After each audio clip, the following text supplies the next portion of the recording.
Hello, everyone. Thank you so much for joining me again for another useful noon hour. Today, I have with me William Tarr, my colleague at the Saint John Newcomers Centre. And thank you, William, for accepting my invitation. I asked William if we can do a session about AIPP. So this is a topic that I get lots of questions about from whether it's international students, residents, people with work permits, you name it. And I always refer them to William. He's the to-go man.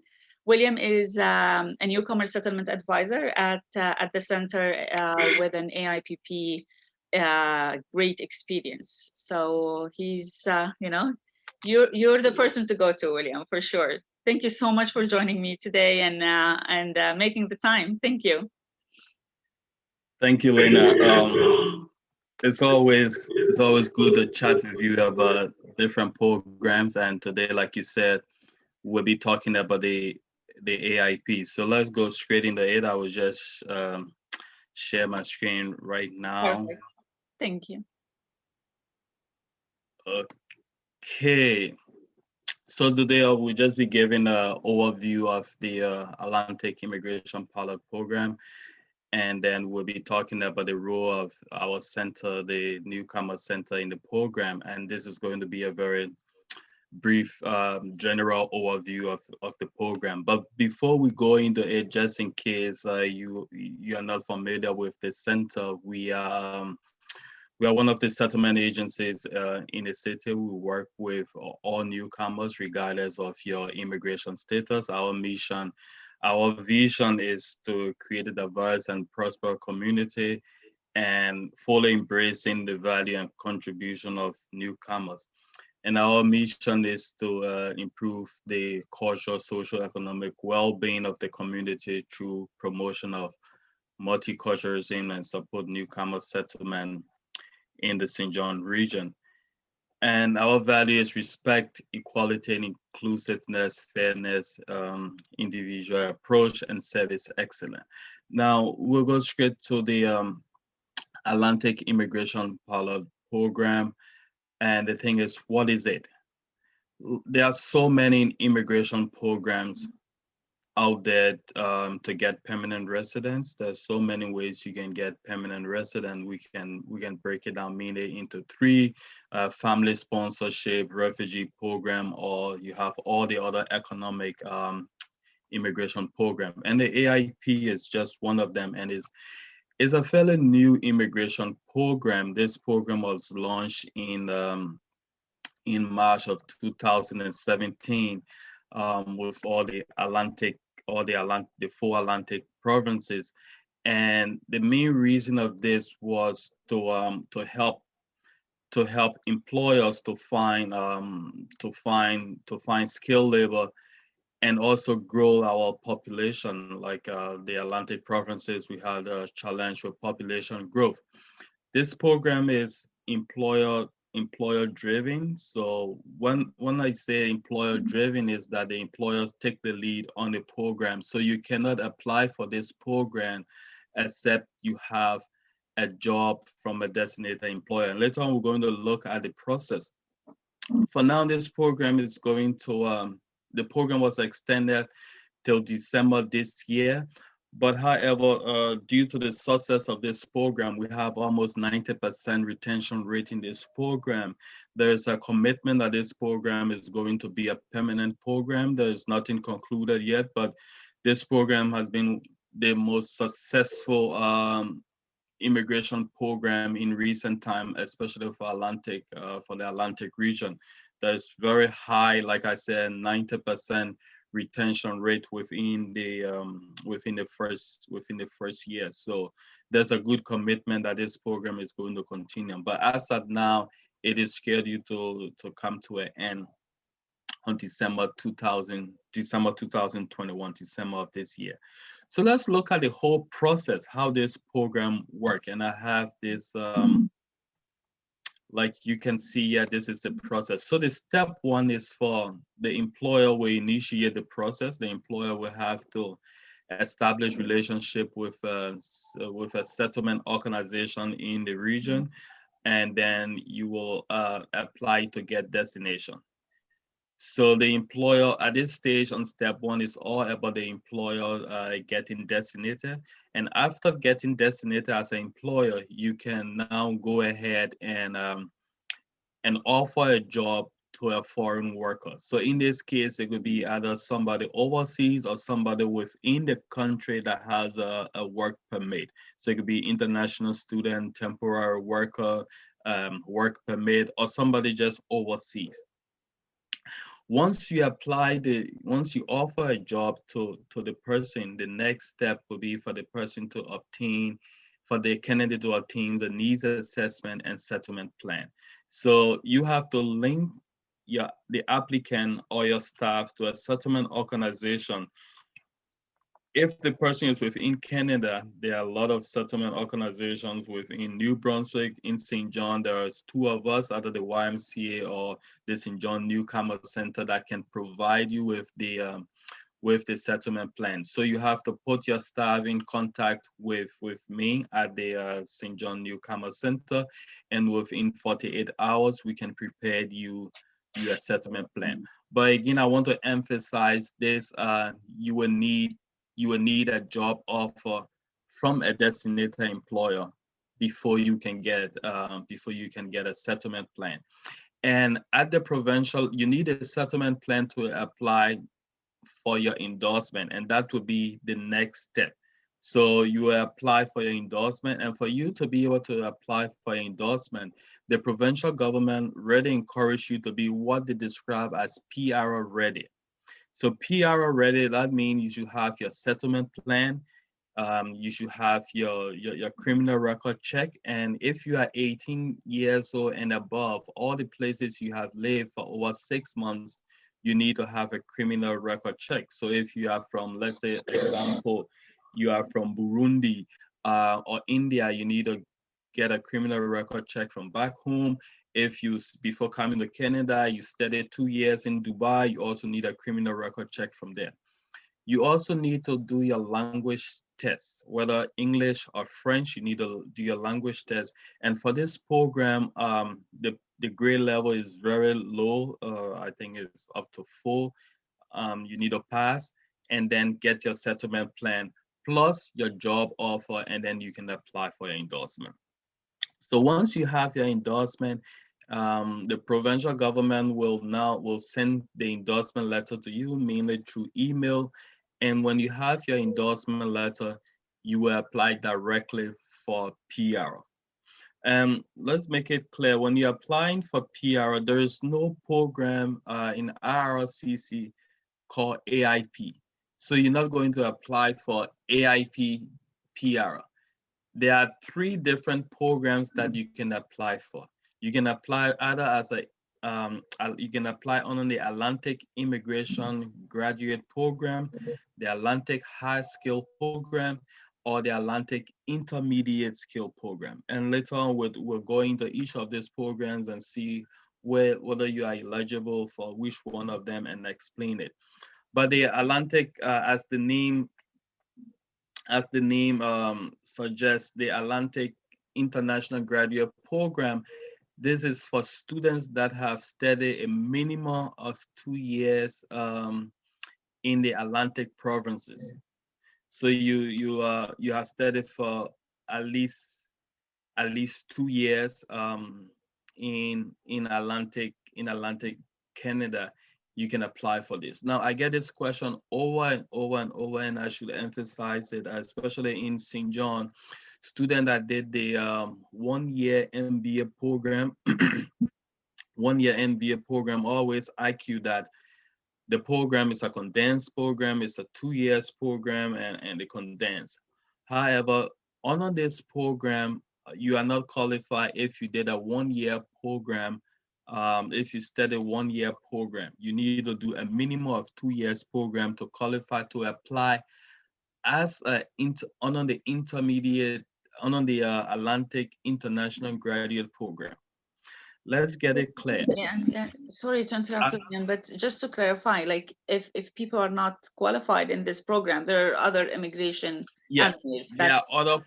There are other programs under the AIP that you can apply for. Oh, under the AIP itself.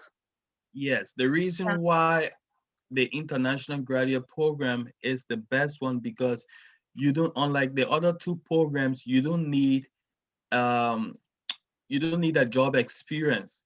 You only qualify because you did a 2 years program in Atlantic Canada. So it's a fast program. It's okay. You don't have to have at least 1 year work experience within the same field. So it's a fast process. So for example, if you did, like I have a lot of people that finished the community college. Let's say you did business administration at the community college 2 years, and you start to work at Tim Hortons selling coffee. You only qualify for this program because you finish a 2 years program. On this, it doesn't matter where you are working. You are qualified because you did a 2 years program. And just a little note here, like I have, you should have graduated at least 12 months. Now there was a change. Instead of 12 months, it actually should have been 24 months. So after graduating, you have up to 24 months to apply. So you can take a break, relax, but you have like 2 years that you can apply for this program. And you should have lived within the province like within 60 months. Now, I'm not sure with current changes now that people are now studying like overseas, online, and all those things.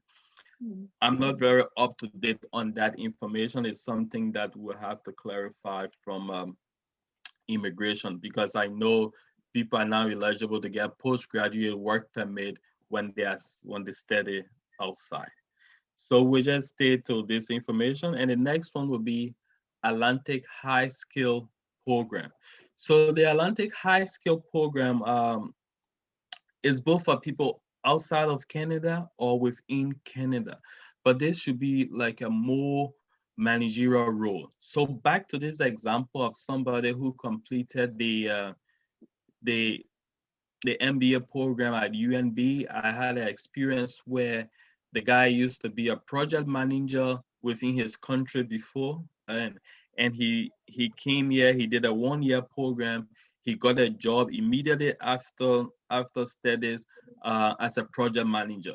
So in this case, he applied as a high skill worker. The main criteria for this is that you should have had at least 1 year experience within the last 3 years. Let's take example. So before coming to Canada to study, or even within Canada, you should have worked 1 year within the last 3 years. So I know there's a spirit. There's like sometimes there are some people that come on a like a pre-MBA program that's 1 year, do the MBA program another 1 year, and maybe back home they used to work as a pharmacist, and after that they got a job as a project assistant. It's kind of like different thing because you're not within the same area. So the knock, William, like they're not in the same knock, or yeah, they're not in the same knock. Yeah, so it should be in the same knock. But sometimes, like what people has been doing of late, sometimes they just work for 1 year with the employer, or they work for 15, 60 hours, and they can apply for this. I haven't seen a lot of people apply as under the Atlantic High Skill Program. The most common one is the Atlantic Intermediate Skill Program, because there you can apply like call customer service job. I've seen a lot of people apply on this with the call centers and other like intermediate, not managerial role of that. But still you need at least 1 year within the last 3 years. So we have also noticed that there are people that, even though they came to Canada as international students, but they didn't study within Atlantic Canada. So you are not qualified for this. So if you came as an international student did a 2 years program in Ontario, and you came to Saint John or New Brunswick, you got a job or anywhere in Atlantic Canada, you are qualified to apply under this program as intermediate skill program or a high skill or a high skill under the high skill program, depending on the job you have and the NOC level. So if someone comes from Ontario, was a student, already got certificate from there, they graduated and they're looking for job opportunities here in New Brunswick, do you like, is it really important to be in the same NOC on a higher NOC level, or it doesn't matter because they lost some points for not studying here? Is that what it is, or not really? No, not that, not anything about point. Is that there are, like I mentioned, there are 3 different programs under the AIP. So because you didn't study in Atlantic Canada, you are not qualified for the international graduate How program. did they qualified for this one? Yeah, you qualify for either the intermediate or the high skill. Okay. So if you have a high skill job, you came as a finance manager or some high skill, but most people, like majority of the people that apply for the AIP, will apply under the Atlantic Intermediate Skills Program. Mm. Yeah. So like I was saying, applying, so when you're applying for your PR under the AIP, and I've already said again, and this is important, this is the biggest part of the whole program, getting a job from a designated employer. So online, we have the list of all the designated employer. It's not really up to date, but you can find it. There have also been experience where newcomers go and work in organization. The employers are not designated, and then they encourage the employers to get designated, and they can proceed with the application. But if you do not have a job from a designated employer, there's no way you can go ahead with this program because, like I said, it's an employer-driven program. The next thing is to meet the eligibility requirements. So if whether you want to apply as an international student or a high skill live or a high skill worker or an intermediate worker, there are different criteria you have to meet. Like you must have studied here for at least 2 years in Atlantic Canada, or you should have worked at least 1 year within the last 3 years within the same field. And this is where I meet a lot of people, is to provide the needs assessment and settlement plan. So you can just reach out to me by email. And now, because we're not meeting people in person, I will send you a form. You fill out the form, and then we can proceed with the settlement plan, because you need a settlement plan to apply for your endorsement. So when you're applying for the endorsement for your endorsement, this is all at the provincial level. So you need your settlement plan, you need a copy of your job offer, you need your English language test, and police clearance. Now, let me clarify, if you have not studied in Canada, if you are not a graduate from an institution in Canada, let's say you just here as a temporary worker, you have no educational experience, then you will also need a record of your credential assessment. So you need to get certificate of a credential assessment. You need to prove that, because under this program, you need at least a high school graduate. So you need something to prove that at least you have a high school graduate. And let's get it clear. If you have a master's degree, and then you just need to prove that you have a master's degree, because most places you need to have high school before you can get the master's degree. And then with this, but you need to clarify your education background, as that is if you didn't study in Canada. Once you have a certificate from a recognized Canadian institution, you do not need any proof of your education. And then you can apply for your PR. Applying for your PR is immigration thing at our center, at the Newcomer Center. We do not help you apply for PR. However, the process is very simple. You can go online, download the forms, double check, make sure you dot all the I's and cross the T's. Look at the checklist, make sure you have all the documents and you apply under the right class. So you cannot download the document for international student and you use the same document and apply for high skilled workers. So you just have to make sure, double check. If you're not sure, we have immigration consultants that are in town. We have immigration lawyers. You can contact the lawyer. However, that is not required. I know most of my clients, over 90% of them will apply for PR themselves. The process is very simple and easy. So like during my conversation, I've already mentioned what we do. Were you saying something? Oh, yeah, no, I was just going to ask about the accreditation assessment thing, William. Is it easy to get? Is it do you know what are the steps, how people get it? Or is it something that they need to know, the school would let them know? Do you have any idea?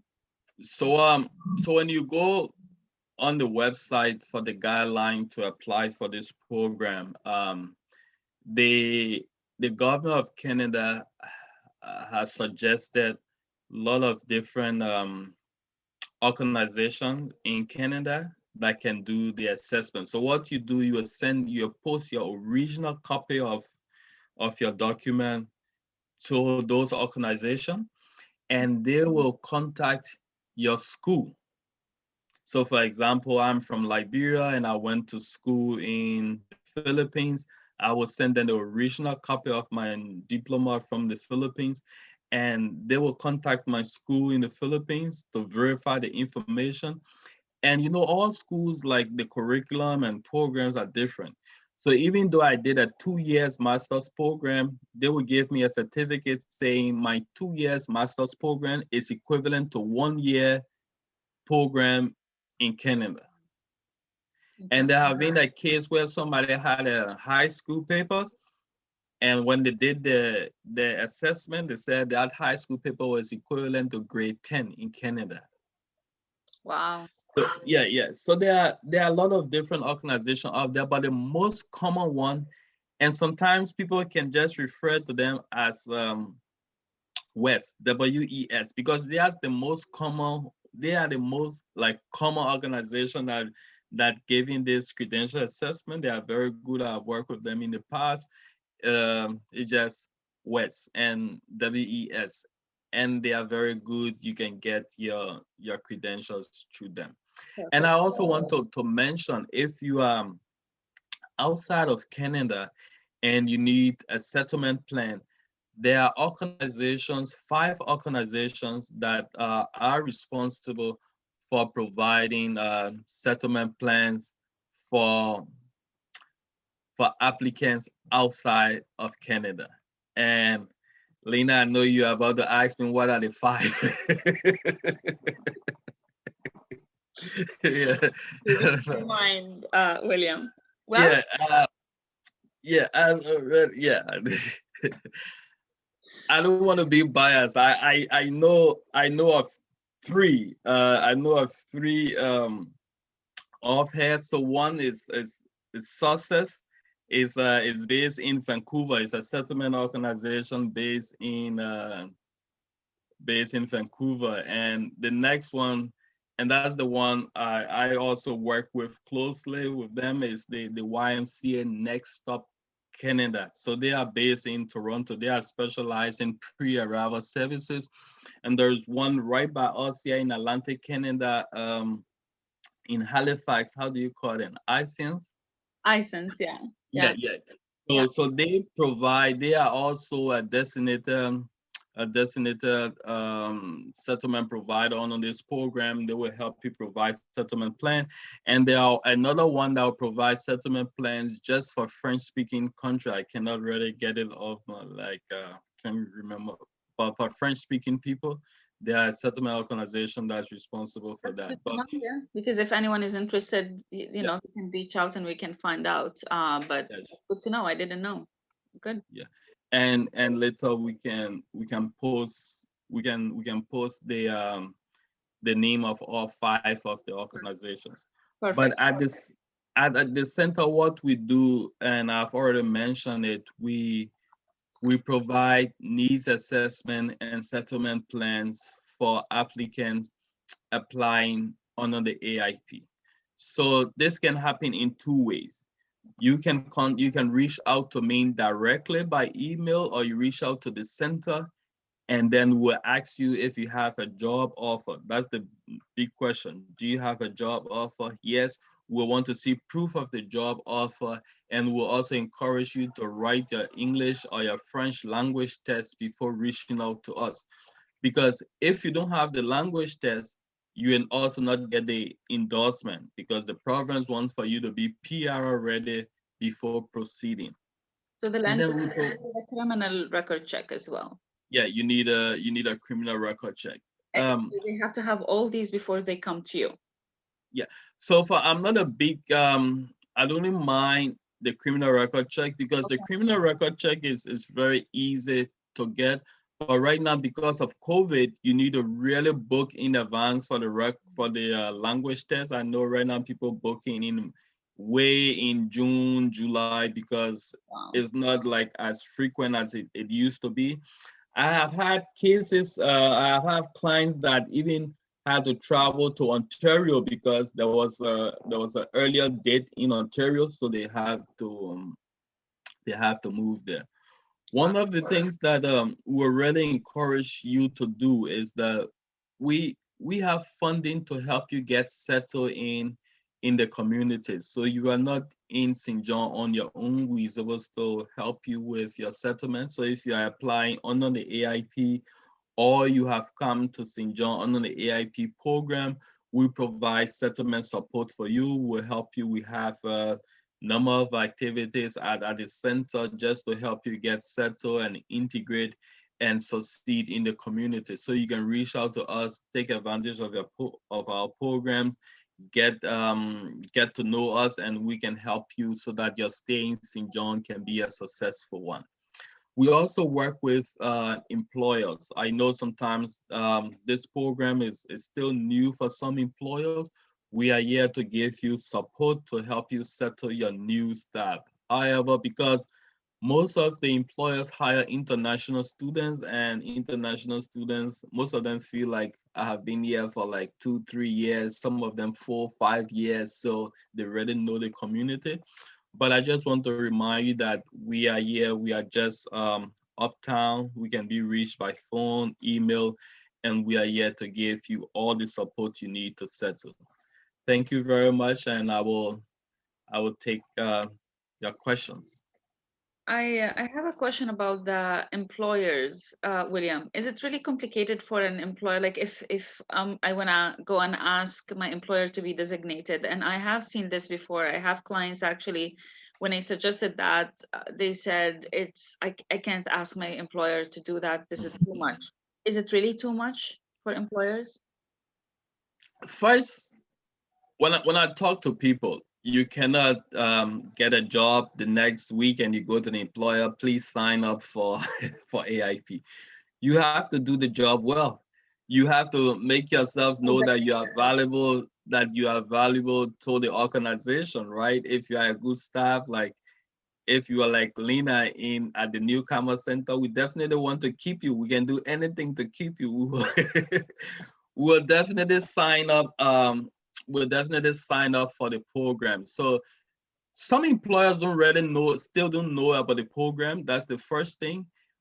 This program is free. There is absolutely no cost to the employer. So he's not paying. Everything is done online. So even the employer is not paying to post. Like everything is done online. You just have to contact some of the settlement staff at the employment staff of working NB, just to have a chat with them, for them to do an assessment to see whether you really need this program. And then the rest of everything is online. Like I said in the previous slides, you establish a relationship with a settlement organization. And this is just as simple as like taking a telephone and making a call. Hi, William, I'm interested in applying for the AIP. And I say, yes, you can put my name down. I will be able to give you all the settlement support. And I gave you a list of services we provide. So the whole destination process to become designated, it can take from anywhere between 2 weeks to 6 weeks to 3 months or forever. So you just have to start. Having said that, I've seen with experience, it will also depends on the employers. My experience showed that employers that are based in Saint John, that have the headquarters in Saint John or in New Brunswick, it's easier to for them to be interested in getting destination than employers that just have that, for example, have their headquarters, say, in Ontario, and they just have like an office here. So, for example, if the HR manager is based in Ontario, those decision maker, the people that make decision, if they are out of the province, sometimes I have seen it, they're very reluctant to move forward with this. But if like all the decision makers are sitting right there in the province, and I have seen it being very successful, if also the manager is the owner of the company, like it's easy for your manager to make that decision. But if there are layers, you have to tell your supervisor, tell your team lead, tell this. Sometimes it just and everyone has to convince the one who's higher up because they don't know that person. Yeah. They never even dealt with them, maybe never met him, so it becomes harder. Makes sense. But the main thing is, the first thing is your job. Yeah. You need to take the job very serious. You have to show interest in the job. You cannot make it look like I'm just here to get PR. So do the job. I know there are some companies now that have probation. You have to finish the probation for you to move on with for them to apply for endorsement. And I should also note that once you start the process and for any reason you get fired, that's also the end of the process. You cannot continue the process because it's an employer-driven program. So you only get this, you only applying for PR because you got the job with this company. So if the company fires you, then you cannot proceed. However, if you get a job with another designated employer, you can apply for endorsement on that designated employer, and your program will continue from where it stopped. So it's not like IRC will just take all your application and throw it away. They will just put it on hold, and then you can say until you get another job offer from a designated employer. Because I was actually going to ask, especially with COVID now, where the situation is, there are people who started the process with a certain employer, then they had to get laid off for most likely COVID-related reasons. So are they, what they're going to do? Should they panic? So once they find another designated employer, they can just continue whatever they did before. Oh, definitely. Yeah, definitely. You need to have job from another designated. Yeah, designated employer. Okay. Yeah. But it's not like people shouldn't panic, shouldn't be No, you just worried about it. Just look for another one, right? Yeah. You need to find another one. But sometimes it can be a challenge. Like there are a lot of other factors you have to consider. Maybe the person running out of the work permit expiring soon, or maybe the field you are working in, can you find another job within that same field? I have the experience with the same field. So I've had the experience, for example, with customer service. So let's say call center. one call center is designated, and then they let you go. You can find job with another designated call center and get your endorsement. Okay. And move on. But this is not like something that is very, very common. But you just have to be mindful that your application is really tied with your employer. Until you can get your PR, you cannot leave the employer. Okay. I have a question, William, about the criminal record check. You mentioned in your presentation, if I just wanted to clarify. So if someone is born, let's say in, like you said, in Liberia, and worked and got education and worked for maybe 5 years, 10 years, what have you, in Philippines. So do they get the criminal record check from the country that they were born in, or from the country that they last lived in, or both? So first, the whole thing about criminal record check is for all the immigration program. Any PR program, you need criminal record check. And the rule says anywhere you have lived for at least 6 months since you were 18. So I've had an experience where if an international student, let's say you're very smart and you came here to do your first degree at 17 years old, you don't need anything from your country back home. Oh, okay. Because you're not 18. Mm. So let's look at the real life situation where like majority of the people will be 18. Yeah. So, and for the older you are, like people live different places.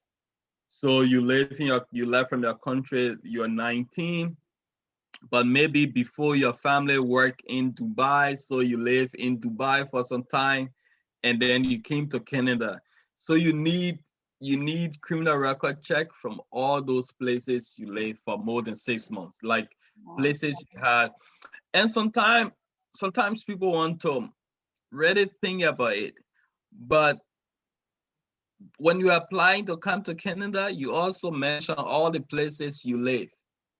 So at this time, you can say, "Oh, okay, I will just drop the UK because I was there for only 7 months, so I will just drop it." But it's easy for all these records to show. I know for some countries, it's really, really difficult to get criminal record check from there. You have to go to the embassy. They need fingerprints.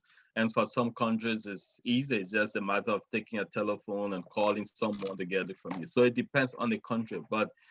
And I encourage people that want to apply, because most of these documents are valid for over a year. So while you are waiting to get endorsement, you can be applying for this. I don't like people getting the endorsement because all you need is the endorsement to apply for PR. So I don't want you to get the endorsement and then you wait for another 4-5 weeks to get police clearance. So some of the things you can do it together. And that's why at the provincial level, they really want you to be PR ready. So think about it now. If you apply for endorsement today and you get it within 2 weeks, then you have to wait another 3 months to write a language test. And maybe if you don't pass the first time. So it just makes sense for you to get all those things ready. And I tell people getting the settlement plan is the easiest part in the whole process, because it's just a matter of you calling me. And I have a good record on that. I try to make it at least 48 hours, even though sometimes I go a week, but most cases will be at most 48 hours. We get the settlement plan, we get everything correct. I sign it, send you a copy, you sign it, give it to the employer for signature, and then you can apply for your endorsement. I have one last question for you. If someone already have a criminal record check ready from their home country before they come, would that count? Is there an expiration date kind of thing to that? I'm not sure. Yeah, it's expired. I'm not sure on the how long is valid, but I know for sure criminal record check expired.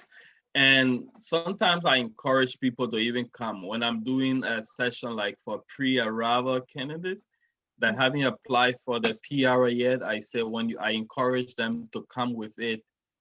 I think it's better to have an expired criminal record check than to have none at all. So, yeah. Because and sometimes that's the challenge with immigration is it's just black and white. Let's say in my case, I left my country say 3 years ago, and when I was coming, I came with a criminal record check, and since I came, I haven't returned to my country yet. Right? I have just lived in Canada. So one would think that this criminal record check should be valid because I came with a clean record and I haven't gone back there yet. But sometimes they will still want an up-to-date, immigration will still want an up-to-date criminal record check. Yeah. Okay. Well, these are the rules. These are the rules. Sometimes, Yeah.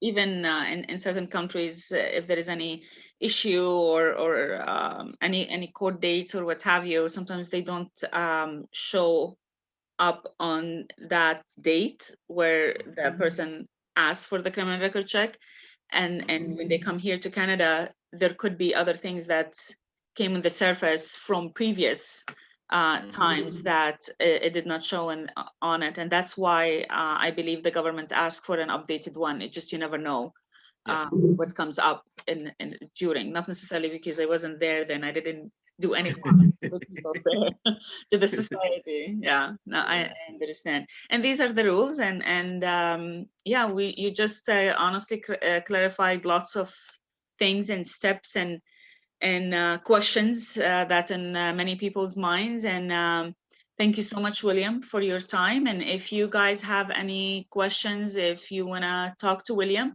I'll put your email and contact information at the end. You can definitely reach out to him, and I'm sure he can help you with the capacity he can.